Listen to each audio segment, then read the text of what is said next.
پیامبر بزرگوار ما صلی الله علیه و سلم فرمود الا ان فی الجسد لمضغه، در وجود شما یک پارچه گوشت هست، اذا صلحت صلح الجسد كله، اگر اون ټوټه گوشت صالح شد، خوب شد، کل وجودت خوب میشه. و اذا فسد فسد الجسد كله، اگر او یک ټوټه گوشت فاسد شد، کل وجودت فاسد میشه. الا وهي القلب، و قلب است.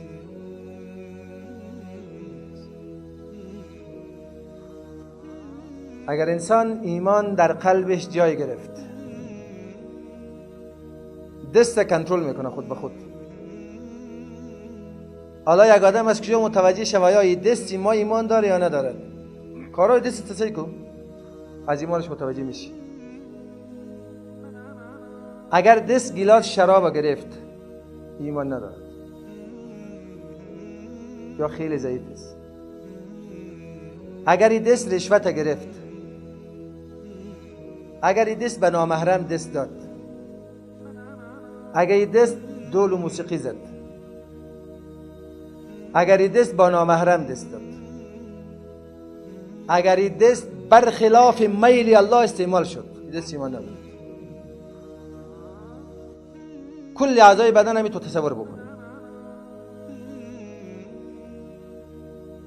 اگر چشمت برخلاف اون چیزی که الله دوست نداره و تو استعمالش کردی، گوشت چیزی را شنید که الله دوست نداره،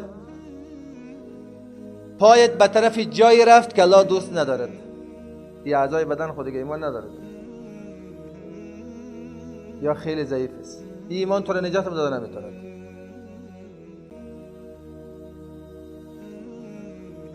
انما المؤمنون الذين اذا ذكر الله وجلت قلوبهم واذا تليت عليهم آياته زادتهم ایمانا وعلى ربهم يتوكلون. وقت قرآن بیان میشه در قلب‌های مسلمان ترس پیدا میشه، از خودشان میترسند.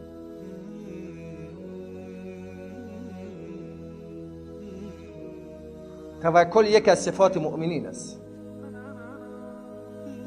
توکل به این معنا نیست که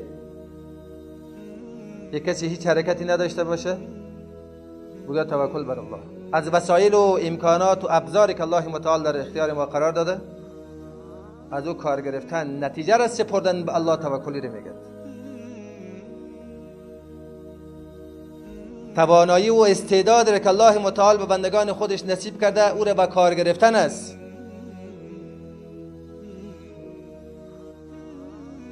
نتیجه را سپردن به الله، این را توکل میگه.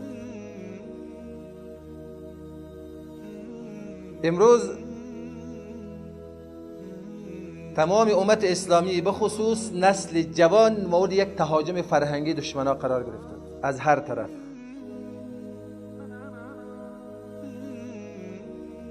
دشمن حرکت کرده تا در بین جوان و در بین دین فاصله ایجاد بکند. جوان را در زندگی چند روزه دنیا مصروف بکند.